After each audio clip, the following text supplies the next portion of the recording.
오늘 우리가 다 함께 나눌 말씀은 에베소서 4장 1절부터 16절 말씀입니다. 본문을 교독하시겠습니다. 그러므로 주 안에서 갇힌 내가 너희를 권하노니 너희가 부르심을 받은 일에 합당하게 나여 모든 감동과 온유하고 오랜 참음으로 사랑 가운데서 서로 용납하고 평안에 매는 줄로 성령이 하나 되게 하신 것을 힘써 지키라. 우리 하나님과 성령도 한 분이시니 이와 같이 너희가 부르심의 한 소망 안에서 부르심을 받았느니라. 주도 한 분이시요 믿음도 하나요 세례도 하나요 하나님도 한 분이시니 곧 만유의 아버지시라. 만유 위에 계시고 만유를 통일하시고 만유 가운데 계시도다. 우리 각 사람에게 그리스도의 선물의 분량대로 은혜를 주셨나니 그러므로 너희를 다 위로 올라가실 때에 사로잡혔던 자들을 사로잡으시고 사람들에게 선물을 주셨다 하였도다. 올라가셨다 하였은즉 땅 아래 낮은 곳으로 내리셨던 것이 아니면 무엇이냐. 내리셨던 그가 곧 모든 하늘 위에 오르신다니 이는 만물을 충만하게 하려 하심이라.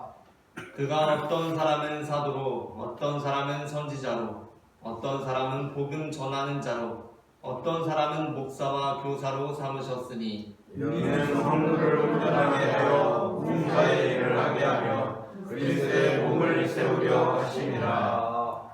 우리가 다 하나님의 아들을 믿는 것과 아는 일에 하나가 되어 온전한 사람을 이루어 그리스도의 장성한 분량이 충만한 데까지 이르리니 이는 우리가 이제부터 어린 나이가 되지 아니하여 사람의 속임수와 간사한 유혹에 빠져 온갖 교훈의 풍조에 밀려 요동하지 않게 하려 함이라.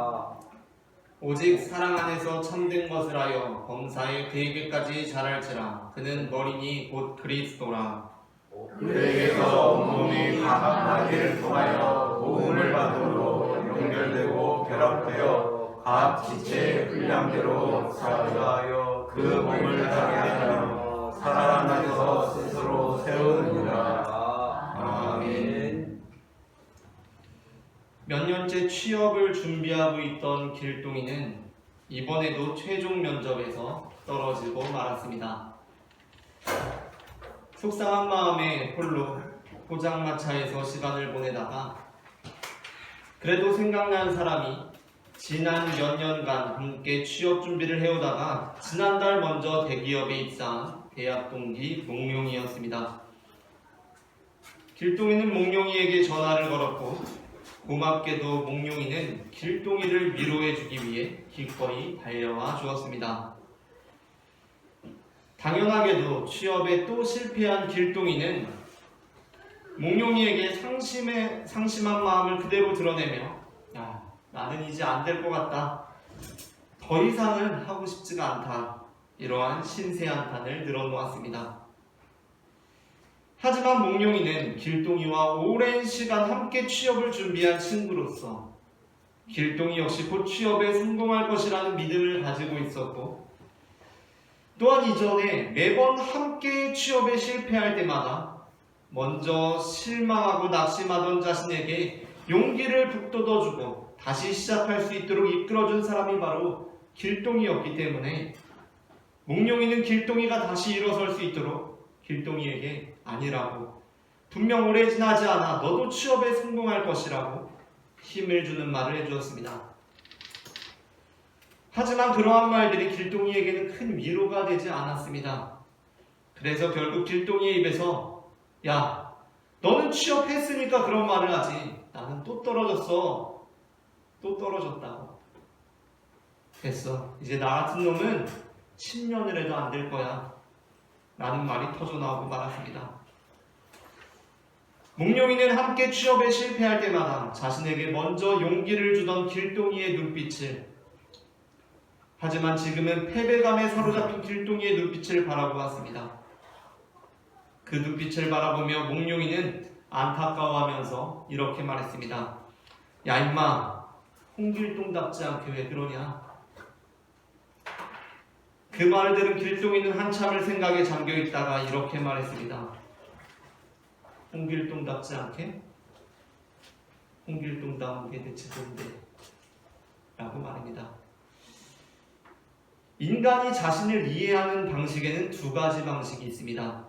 하나는 내가 나지만 이 나라는 존재는 단순한 나를 넘어서 나를 초월해서 존재하는, 그러니까 나보다 고상한 나라는 어떠한 존재의 인도와 통제를 받는 존재로 나를 이해하는 것입니다. 이렇게 나를 이해하는 사람들은 때때로 이렇게 말합니다. 나는 이용세답게 행동해야 해 라고 말합니다.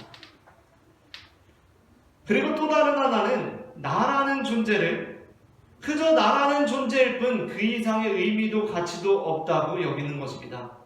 이 사람들은 이용세다운 것이라는 것은 없다 라고 주장합니다. 물론 이러한 두 개의 방식은 한 개인 안에서도 상황에 따라 달라지기도 합니다. 보통 사람들은 몽룡이처럼 자신의 의지와 결정에 따라서 내 삶이 주체적이고 성공적으로 이루어져 갈 때는 전자의 방식으로 이해합니다. 이용세답게 행동해야 돼. 이렇게 자신의 프라이드를 가지는 것입니다. 그런데 실패와 좌절 속으로 인생이 내몰리기 시작하면 후자의 방식으로 나를 이해합니다. 이용세다운 게 대체 뭔데? 라고 하면서 인생을 그냥 놓아버리는 것입니다. 하지만 이러한 자기 이해 방식은 또한 시대적인 흐름으로서 또는 하나의 거대한 세계관으로서 사람들에게 작용하기도 합니다. 오늘날 세상적 세계관은 어떠한 세계관이라고 생각하십니까? 세상적인 세계관은 나를 넘어서는 어떠한 또 다른 나의 인도와 통제를 받는 삶, 그러니까 이용세다운 삶을 추구하는 것을 아주 고리타분하게 여기면서 이렇게 말합니다. 너가 너 자신일 뿐이야. 그냥 네가 좋아하는 것을 하면 돼. 라고 말입니다. 그러나 기독교 세계관은 그와는 다른 세계관입니다. 기독교 세계관은 이용세라는 사람에게 이용세다울 것을 요구하는 것이 바로 기독교 세계관입니다. 오늘 우리는 부르심을 받은 일이라는 제목의 설교를 나눕니다. 제목을 제가 선창하면 여러분이 후창하는 식으로 두 번 읽어보겠습니다. 부르심을 받은 일, 부르심을 받은 일, 부르심을 받은 일, 부르심을 받은 일. 전해지는 말씀을 통하여서 성경이 우리에게 요구하는 우리 다음 대체 우리는 어떠한 일을 위해서 부르심을 받았는지를 알게 되고, 그렇게 부르심을 받은 일에 합당하게 우리답게 살아감으로 이 땅 가운데 하나님의 나라를 이루는 성도가 되기를 소망합니다. 아멘. 그렇다면 성경이 가르쳐주고 있는 우리 다음이란 무엇입니까? 그것은 첫째 함께 읽겠습니다. 첫째, 몸이 하나요 성령도 한 분이시니 우리도 한 소망 안에서 하나가 되는 것입니다. 에베소서 4장 1절을 함께 읽겠습니다. 그러므로 주 안에서 같이 내가 너희를 권하노니 너희가 부르심을 받은 일에 합당하게 행하여. 아멘. 바울은 우리가 부르심을 받은 일에 합당하게 행해야 한다고 말씀합니다. 성경은 우리에게 말씀하는 데 있어서 너는 그냥 너야, 너가 하고 싶은 것을 하면 돼 라고 말씀하지 않습니다. 성경은 우리에게 너는 너지만 너라는 존재는 단순한 너를 넘어서는, 너를 초월하는, 너보다 고상한 너의 인도와 통제를 받는 존재야 라고 가르쳐줍니다. 우리는 우리 자신이지만 보다 높은 우리 자신의 통제를 받고 보다 고상한 우리 자신의 인도함을 받습니다. 그래서 우리가 그리스도인이라면 우리는 때때로 이렇게 스스로 되돌아볼 수 있어야 합니다. 우리의 말과 행동과 처신에 대해서 과연 이것은 이용세다운 것인가를 질문해 보아야 한다는 것입니다. 그렇게 할 수 있는 것은 우리가 우연한 존재가 아니라 분명한 목적을 따라 창조되고 확실한 사명을 띠고 부름을 받은 존재라고 믿기 때문입니다. 그러므로 우리가 심판의 날 하나님 앞에 서게 되었을 때 하나님께서 우리에게 확인하실 것은 이용세는 과연 아브라함처럼 살았는가? 이용세는 과연 모세처럼 다윗처럼 살았는가? 그러한 것이 아닙니다. 나아가 이용세는 과연 예수처럼 살았는가? 이것도 아닙니다. 하나님께서 우리 한 하나님에게 확인하실 것은 이용세는 과연 이용세답게 살았는가? 입니다. 우리가 우리 자신답게 살았을 때 하나님께서는 바로 그것을 그리스도처럼 산 것이라고 여기십니다. 왜냐하면 예수 그리스도야말로 자신을 향하신 하나님의 목적과 사명에 온전히 부합하게 살아내신 분이시기 때문입니다. 그렇다면 에베소서 4장 2절부터 6절이 우리에게 가르쳐주고 있는 우리다움이란 무엇입니까? 그것은 몸이 하나요 성령도 한 분이시니 우리도 한 소망 안에서 하나가 되는 것입니다. 여기서 하나가 되는 것은 제국주의적인 획일화를 의미하는 것이 아닙니다.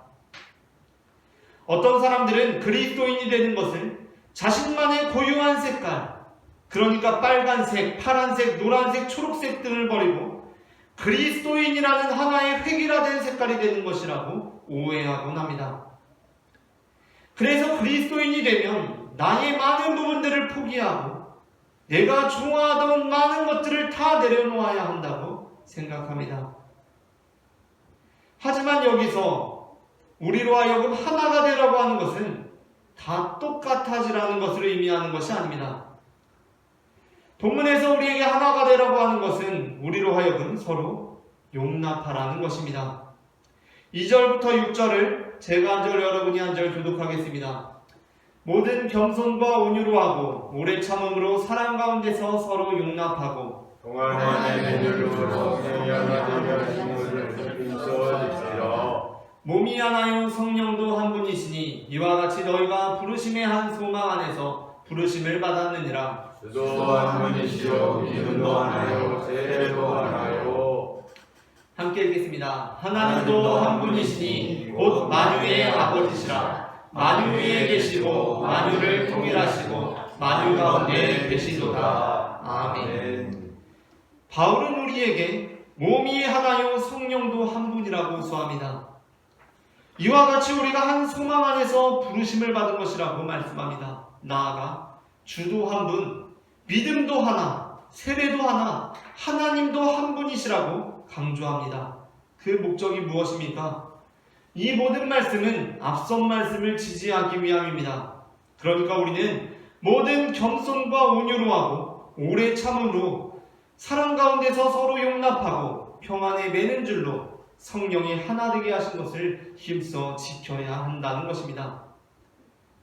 우리는 서로 용납하기 위해 그렇게 하나 되기 위해 부름을 받았습니다.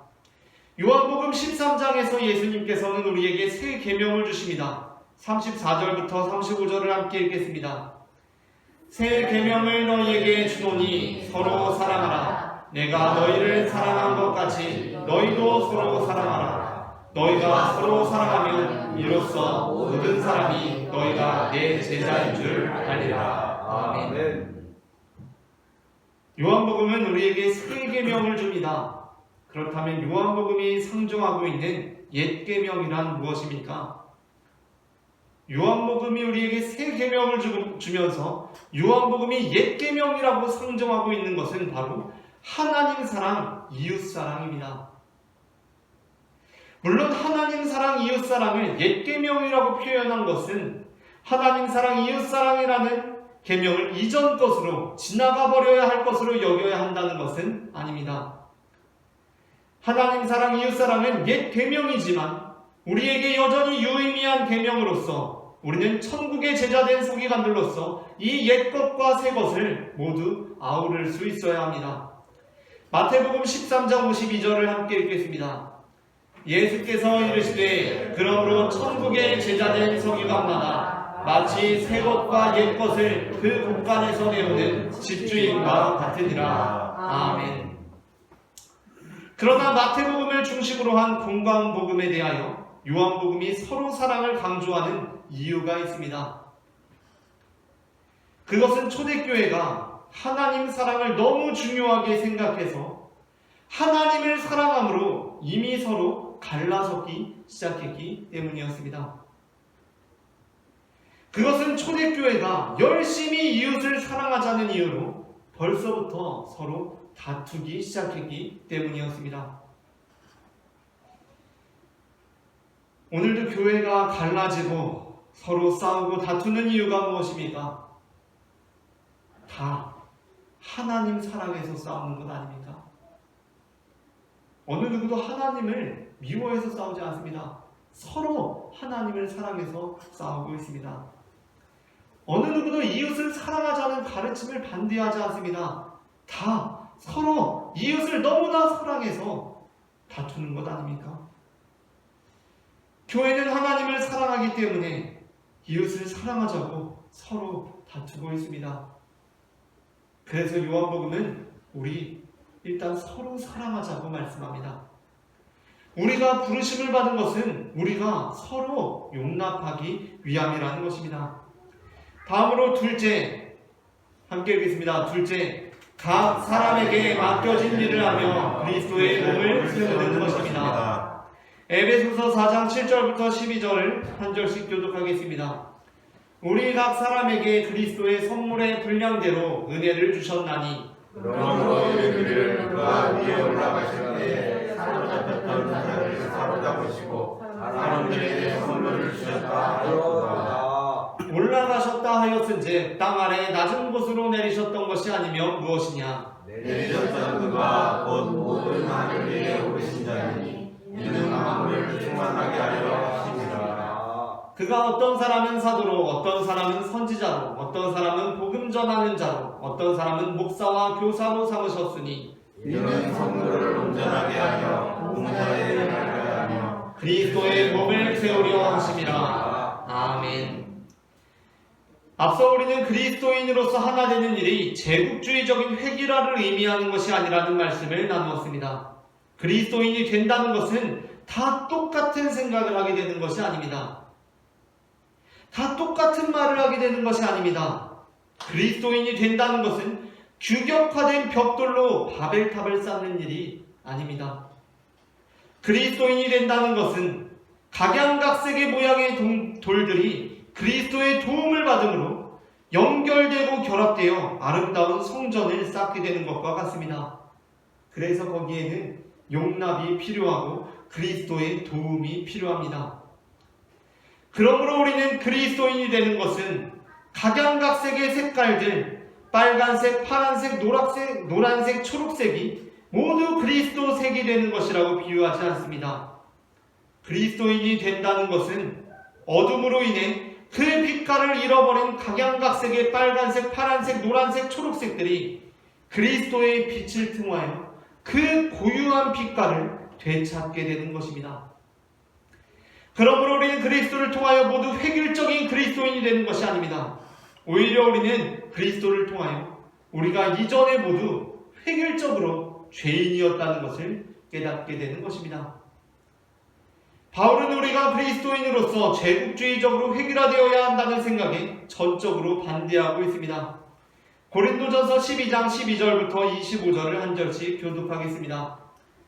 몸은 하나인데 많은 지체가 있고 몸에 지체가 많으나 한 몸임과 같이 그리스도도 그러하니라.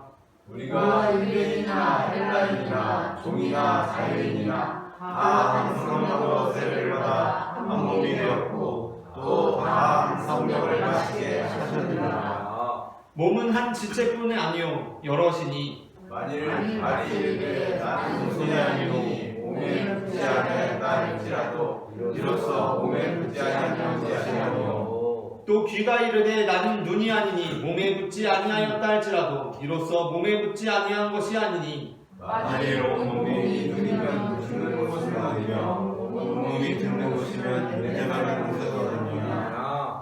그러나 이제 하나님이 그 원하시는 대로 지체를 각각 몸에 두셨으니 만일 다 지체뿐이면 몸은 어디냐.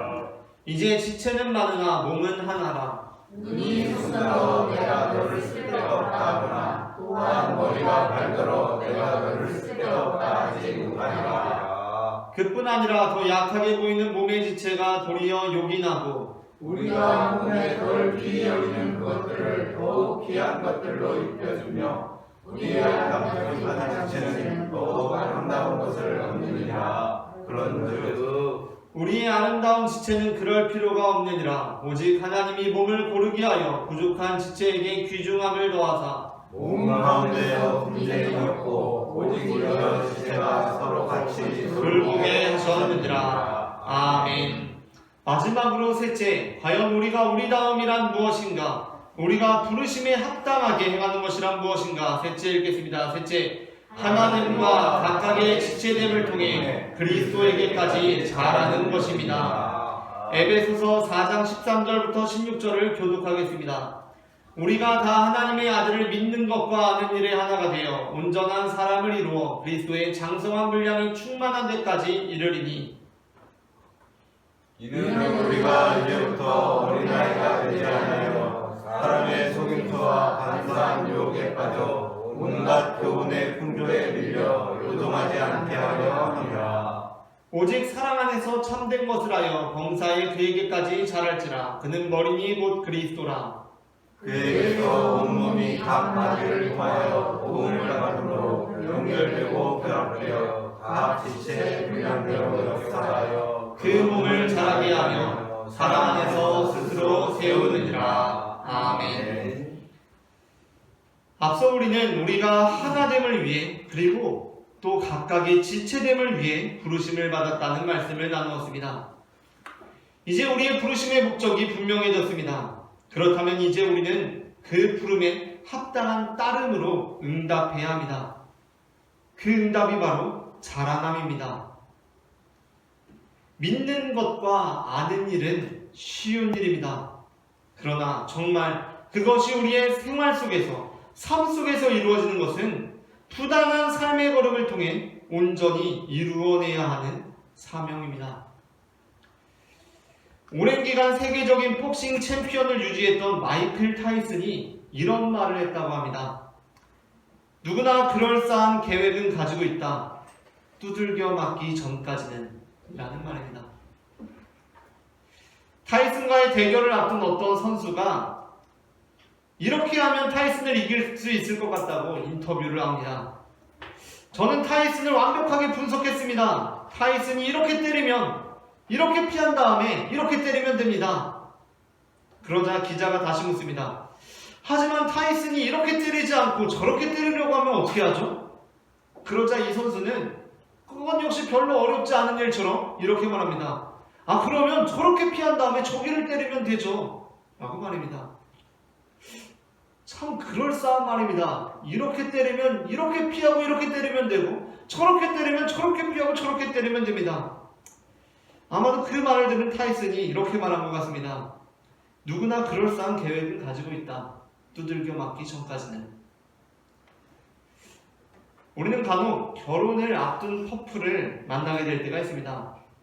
그런데 그 커플이 가끔 결혼에 대해서 너무 낙관적으로만 생각을 하고 있는 것을 보게 될 때, 우리 결혼하면 진짜 행복할 거야, 우리 싸우지도 않고 얼마나 좋을까 라는 모습을 보게 될 때 그 모습이 예뻐 보이기도 하지만 한편으로는 걱정이 되는 것도 사실입니다. 왜냐하면 결혼 생활은 현실이기 때문입니다. 아니, 결혼은 정말 전쟁 같은 사랑이기 때문입니다. 그러한 의미에서 바울은 우리로 하여금, 자, 믿지? 알았지? 근데 알고 믿고 끝이 아니야. 너무 낙관적으로 전망하지 마 라고 말합니다. 세상은 그렇게 호락호락하지 않습니다. 바울이 어떻게 말합니다? 어떻게 말씀합니까? 세상이라는 것은 사람의 속임수와 간사한 유혹이 판치는 곳이고, 온갖 교훈, 여기서 교훈이라는 것은 우리에게 유익한 가르침을 주는 것이 아니라 우리로 하여금 죄악으로 나아가게 하는 온갖 잡설들을 의미하는 것인데, 바로 그러한 잡설들이 난무하는 것이 바로 세상이라는 것입니다. 그래서 사도 바울은 데살로니가전서 5장 5절부터 6절에서 이렇게 말씀합니다. 본문을 한 절씩 교독하겠습니다. 너희는 다 빛의 아들이요 낮의 아들이라. 우리가 밤이나 어둠에 속하지 아니하나니 그러므로 우리는 다른 이들과 같이 하지 말고 오직 깨어 정신을 차릴지라. 아멘. 우리는 빛의 자녀다. 우리는 다 죄의 색깔에서 각각 고유한 색으로 나타났다. 우리 만세, 대한독립 만세 하고 있을 것이 아니라, 만세부를 그 순간에 우리는 노세노세로 나아가는 것이 아니라 정신을 차려야 한다는 것입니다. 많은 그리스도인들이 우리가 부르심을 받았다는 사실 자체에 도취되어서 우리가 이 링 위에서 그냥 올라가서 이렇게 하면 이렇게 피하고 저렇게 하면 저렇게 피하고 다 잘 될 거야 라고 생각합니다. 그리고 설령 사랑하라는 것을 알았다고 하더라도 아 맞아요, 사랑 참 좋죠, 우리 이제 사랑하면 됩니다, 서로 사랑하며 삽시다 라고 생각합니다. 낭만적으로만 생각합니다. 하지만 우리의 사랑은 낭만으로만 이루어진 것이 아닙니다. 우리의 사랑의 또 다른 모습은 싸움입니다. 데살로니가전서 5장 6절부터 13절에서 바울은 우리의 사랑의 또 다른 모습을 싸움이라고 말씀합니다. 다 함께 본문을 교독하겠습니다. 그러므로 우리는 다른 이들과 같이 자지 말고 오직 깨어 정신을 차릴지라. 자는 자들은 밤에 자고 취하는 자들은 밤에 취하되 우리는 낮에 속하였으니 정신을 차리고 믿음과 사랑에 호심경을 붙이고 구원의 소망의 투구를 쓰자. 하나님이 우리를 세우심은 구하심에 있게 하시지 아니요 오직 우리 주 예수 그리스도로 말미암아 구원을 받게 하시니라. 예수께서 우리를 위하여 죽으사 우리로 하여금 깨어있든지 자든지 자기와 함께 살게 하려 하셨느니라. 그러므로 피차 번뇌하고 서로 덕을 세우기를 너희가 하는 것 같이 하라. 형제들아, 우리가 너희에게 구하노니 너희 가운데서 수고하고 주 안에서 너희를 다스리며 권하는 자들을 너희가 알고 그들의 역사로 말미암아 사랑 안에서 가장 귀히 여기며 너희들이 화목하라. 아멘. 사랑의 갑옷과 투구라는 전쟁의 이미지들이 사용되고 있습니다. 기독교에서 성경에서 말하는 우리의 사랑은 말 그대로 전투적인 사랑입니다. 전쟁 같은 사랑입니다. 우리는 우리로 하여금 절대로 사랑하지 못하게 하려는 상대를 맞이하며 세상 가운데 나아갑니다. 그러므로 우리가 기독교적 세계관 안에서 우리의 결혼이 전쟁 같은 사랑이라고 한다면 그 전쟁 같은 사랑은 배우자와 전쟁 같은 사랑을 하는 것이 아닙니다. 모든 가정을 깨뜨리려고 하는 이 세상적 가치관과 맞서 싸우는 전쟁 같은 우리들의 사랑이라는 것입니다. 우리는 우리로 하여금 절대로 사랑하지 못하게 하려는 상대를 맞이하며 세상 가운데 나아갑니다.